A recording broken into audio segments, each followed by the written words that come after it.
Hello tout le monde, j'espère que vous allez bien. Moi, ça va très bien. Aujourd'hui, on se retrouve pour une vidéo qui va parler de récession et comment est-ce que vous pouvez vous préparer à une récession éventuelle. Comme pas mal de pays sont en train d'avoir peur de faire face à la récession là dans quelques semaines, même dans quelques jours à venir, et bien moi j'ai quelques solutions pour vous préparer au mieux à cette éventualité. Mais avant de commencer, vous connaissez le rituel, je souhaite la bienvenue à ceux qui me découvrent, qui découvrent ma chaîne YouTube. Je suis Emma, je suis entrepreneur à l'île Maurice et je fais des vidéos sur tout ce qui est business, finance, économie, budget et tout ce qui peut vous aider dans votre vie à vivre une vie plus sereine et à prendre de meilleures décisions. Si ces topics vous intéressent, je vous invite à me suivre. Donc abonnez-vous à cette chaîne YouTube et rejoignez-moi sur TikTok, Instagram et Facebook. Donc si vous êtes prêts, c'est parti. On va commencer cette vidéo par mettre un peu le contexte et aussi vous expliquer ce que c'est qu'une récession. Donc ça fait quelques jours, quelques semaines même que je vois pas mal de vidéos sur YouTube qui parlent de récession, surtout aux États-Unis et en France, et pas mal de vidéos sur comment se préparer à la récession justement. Et je me suis dit qu'il fallait que je fasse une vidéo pour vous les Mauriciens et pour moi-même déjà de me renseigner là-dessus parce que on est dans une période assez difficile, assez critique. En ce moment, il se passe énormément de choses à l'île Maurice qui ne sont pas très sympathiques. Donc je me suis dit que c'était le moment idéal pour vous en parler et vous préparer à une éventuelle récession. Mais d'abord, qu'est-ce que c'est qu'une récession? Eh bien, je vais vous lire ce que Investor Forbes dit de la récession. Donc, je vais vous lire exactement la définition. C'est when a nation's economy experiences negative gross domestic product, rising levels of unemployment, failing retail sales, and contracting measures of income and manufacturing for an extended period of time. Donc, qu'est-ce que cela veut dire? C'est quand le pays n'enregistre pas de croissance économique pendant plusieurs mois, en tout cas pendant 2 semestres d'affilée. En tout cas, aux États-Unis, c'est comme ça. Pendant 2 semestres d'affilée et que la croissance est plutôt à 0 ou négative. Donc, on est en train de décroître et on tombe dans une récession. Et comment est-ce qu'on arrive à une récession? Eh bien, c'est souvent après un choc économique assez important. Donc, nous, on a vécu le Covid. Il y a eu political instability avec la guerre en Ukraine et également une forte inflation. Et nous, on est en pleine inflation des prix, donc les prix ont augmenté, surtout sur des nécessités, donc avec l'huile, avec l'essence par exemple, qui fait qu'on est en pleine inflation et que l'économie, la croissance de l'économie diminue. Et en plus de ça, on vient d'avoir un rapport de l'Inde qui dit qu'on est passé à SAA Free, si je ne me trompe pas, que on est passé dans le rouge en tant que pays où il faut investir. Donc, c'est pas bon du tout et juste après une si haute inflation des prix que le gouvernement ait imprimé des billets, tout ça en fait, tout ça se mélange et qui fait qu'on est à risque de tomber dans la récession. Donc les États-Unis, eux, ils sont officieusement en récession actuellement. Ils l'ont pas annoncé officiellement, mais leur croissance est à 0,9%, ce qui est extrêmement bas. C'est vraiment la catastrophe. Il y a pas mal de gens qui se sont fait renvoyer. Là, j'ai vu sur YouTube pas mal de gens qui ont dit qu'ils ont perdu leur emploi. Bref, donc qu'est-ce qui se passe pendant une récession? Donc première chose, c'est qu'il y a beaucoup de suppression de coûts. Donc les entreprises ont du mal à vendre, tout simplement parce que les consommateurs, qu'est-ce qu'ils font? C'est qu'ils économisent de l'argent et qu'ils perdent confiance dans l'économie, dans la croissance, dans pas mal de choses, dans le gouvernement par exemple, etc. Donc, qu'est-ce qui se passe? C'est que les gens arrêtent d'investir et arrêtent de dépenser leur argent. Et ce qui fait que les entreprises, ils ont du mal à déjà acheter du stock, se faire livrer, donc ça fait des coûts énormes. Ensuite, payer les employés. Donc, la première chose qu'ils font, c'est qu'ils commencent à couper les coûts.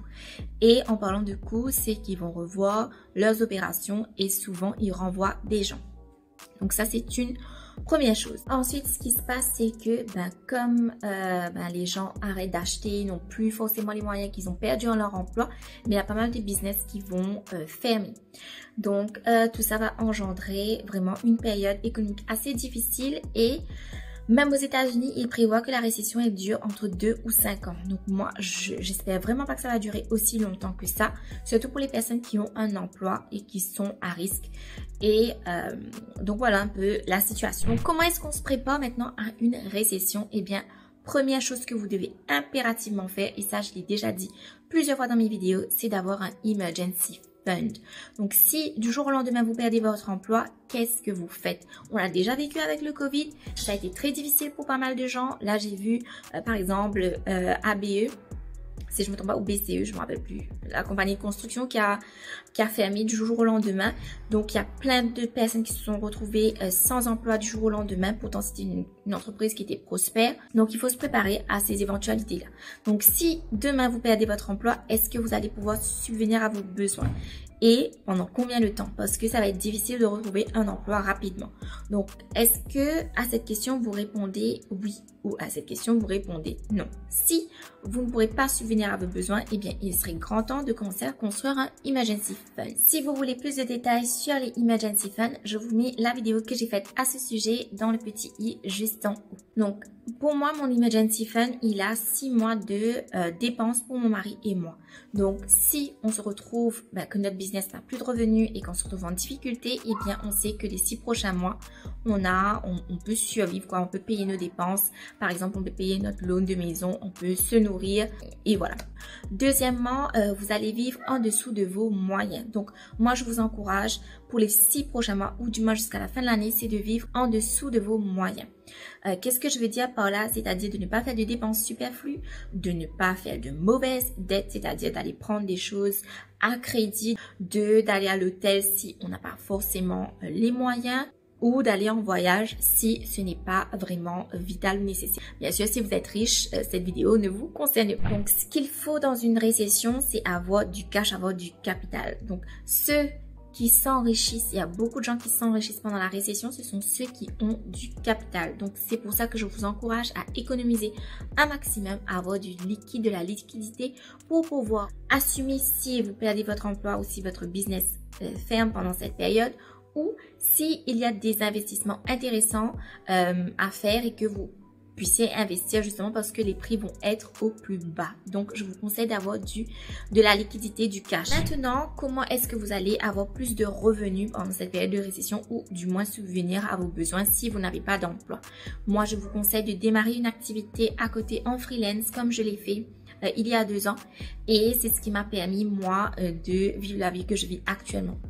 Donc, en complément de revenus, moi, je vous conseille vraiment de trouver un job, quelque chose, un service que vous pouvez offrir à côté en même temps que votre job actuel afin d'économiser un maximum et aussi d'assurer vos arrières si vous perdez votre emploi. Si vous cherchez des services à offrir, j'ai fait une vidéo avec 14 idées de complément de revenus. Je vous la mets juste ici. Allez la voir, je vous encourage. Allez la voir et démarrer une activité à côté de votre job à plein temps dès maintenant. Maintenant, je l'ai mentionné, il y a beaucoup de gens qui deviennent très riches pendant la récession et ce sont les gens qui ont du cash en main. Donc, comment est-ce qu'ils deviennent riches? Eh bien, historiquement, je dis bien historiquement, ce n'est pas forcément comment dire, à chaque fois la même chose, mais historiquement pendant la récession, les prix sont au plus bas, c'est-à-dire que les prix de l'immobilier sont au plus bas, les prix des investissements sont au plus bas, des stocks, de la crypto-monnaie, etc. Donc tout a baissé et c'est le moment d'investir. Donc pour faire une plus-value dans le futur, il faut acheter au plus bas pour que après quand l'économie va reprendre, eh bien toutes les actions, les NFT, les crypto-monnaies, etc. tout ça va remonter. Donc moi je vous conseille, si vous avez les moyens, d'attendre, de patienter, d'attendre la récession et d'investir. Aussi, si vous n'avez aucun investissement, que ce soit dans l'immobilier, que ce soit dans une assurance qui va vous faire un rendement ou un cashback ou autre investissement, eh bien je vous conseille d'investir votre argent pendant la récession parce que ce sera très intéressant d'investir quand le prix est au plus bas et de faire une plus-value dès que l'économie va reprendre. Donc ça c'est un tip que je peux vous donner. Dernier tip que je vais vous donner pour les prochains mois, il faut impérativement faire un budget. Budgétez votre salaire tous les mois pour vous permettre de vivre en dessous de vos moyens et d'économiser un maximum. Donc moi je le fais grâce à mon budget planner que vous pouvez retrouver sur mon blog à 89 roupies seulement. Je fais tous les mois mon budget et j'économise un maximum tous les mois. C'est très important pour moi, surtout depuis le confinement, depuis Covid, parce que j'ai réalisé que du jour au lendemain, notre situation, elle peut changer, elle peut vaciller et en plus de ça, avec tous les récents événements, c'est vraiment quelque chose de primordial. Voilà, c'est tout pour moi, pour mes tips pour se préparer à la récession et les prochains mois à venir qui vont être je pense, assez difficile. D'ailleurs, je vous souhaite vraiment bon courage pour tout ce qui se passe. J'espère que vous prenez soin de vous et de vos familles. Et surtout, n'oubliez pas d'économiser et d'investir votre argent. C'est très important. Si cette vidéo vous a plu, n'hésitez pas à la liker, à la partager et à la commenter surtout. Ça m'aide énormément. Et n'hésitez pas à vous abonner à ma chaîne et à me suivre sur mes autres réseaux sociaux. Je suis sur TikTok et je fais plein de vidéos là-bas également. Donc, n'hésitez surtout pas à me suivre. Et d'ici la prochaine vidéo, je vous fais de gros bisous et je vous souhaite vraiment bon courage et je vous dis à très vite. Ciao, ciao!